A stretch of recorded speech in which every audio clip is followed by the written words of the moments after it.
Pertama, di sini ada soal sel volta, ada nilai potensial reduksi, ada nilai E0CU dan E0AL. Di mana nilai E0CU ini nilainya adalah E0-nya lebih besar. Sedangkan E0AL aluminium lebih kecil. Nah, yang nilai potensial reduksi yang lebih besar tuh cenderung lebih mengalami reduksi.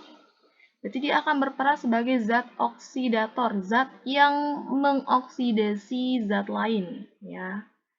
Sedangkan yang enolnya kecil berarti berperan sebagai oksidasi, yang mengalami oksidasi, dan disebutnya adalah zat reduktor, zat yang mereduksi zat lain, sedangkan dia teroksidasi.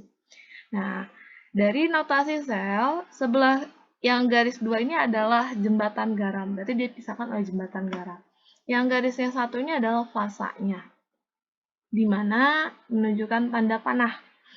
Sebelah kiri garis 2 ini cenderung yang mengalami oksidasi, sebelah kanannya cenderung yang mengalami reduksi.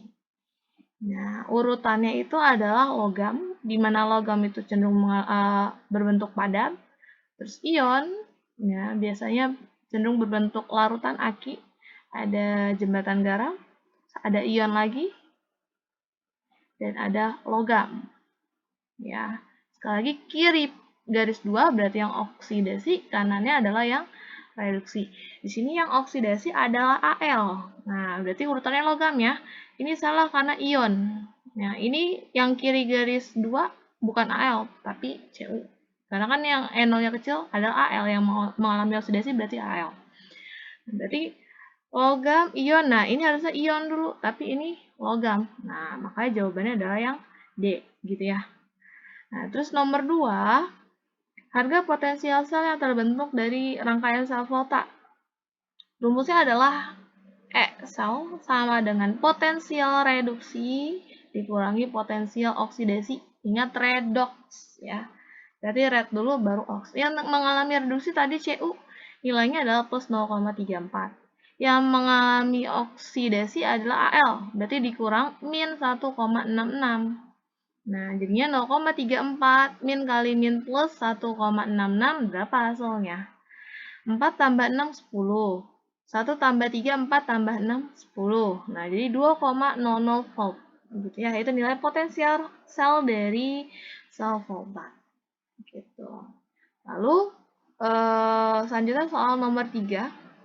Suatu rangkaian sel volta hendak dibuat dari elektroda tembaga, di mana nilai potensial reduksi timah CSN yaitu min 0,14. Berarti ini adalah yang E0-nya kecil. Sedangkan Cu adalah 0,34. Berarti ini adalah yang E0-nya besar. Sekali lagi, kalau ada potensial reduksinya dan ada yang kecil ada yang besar, berarti yang besar adalah reduksi, yang mengalami reduksi. Yang kecil adalah yang mengalami oksidasi. Yang ditanyakan adalah pernyataan yang benar mengenai sel voltanya.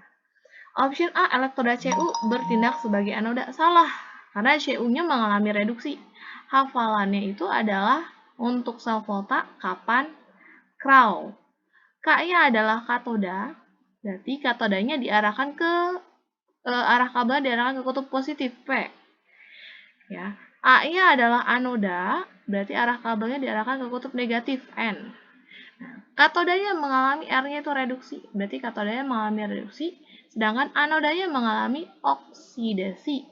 Seperti itu. Jadi, Cu yang tadinya nilai NO-nya besar sebagai reduksi harusnya bertindak sebagai katoda. Lalu, elektroda timah Sn bertindak sebagai elektroda positif. Sn tadi mengalami oksidasi karena NO-nya kecil. Jadi, bukan elektroda positif, tapi elektroda negatif. Jadi, salah. Arus listrik itu mengalir dari yang katoda ke anoda, yang dari kutubnya positif ke kutubnya negatif. Berarti kebalik nih, karena Sn kan anoda, berarti harusnya dari Cu yang katoda ke Sn yang anoda. Lalu potensial sel voltanya sama seperti soal nomor 2 tadi, yang reduksi dikurang yang oksidasi. Yang reduksinya adalah Cu dikurangin yang oksidasinya Sn. Cu-nya 0,34, Sn-nya min 0,14. Nah, berarti sama aja 0,34 tambah 0,14. 4 tambah 4, 8. 3 tambah 1, 4, jadi 0,48 volt. Nah, betul, option D. Nah, ini ditambahin lagi ya, ada notasi sel. Nah, yang CU kan tadi reduksi, berarti ini salah nih, posisinya kebalik. Harusnya CU-nya di sebelah kanan, SN-nya di sebelah kiri, dengan urutan SN, SN2+, garis 2 jembatan garam. Nah, jembatan garam itu berfungsi untuk menetralkan ion-ion yang berlebih. Kalau di katoda, yang berlebih adalah muatan negatif, maka dinetralkan oleh muatan positif dari jembatan garam.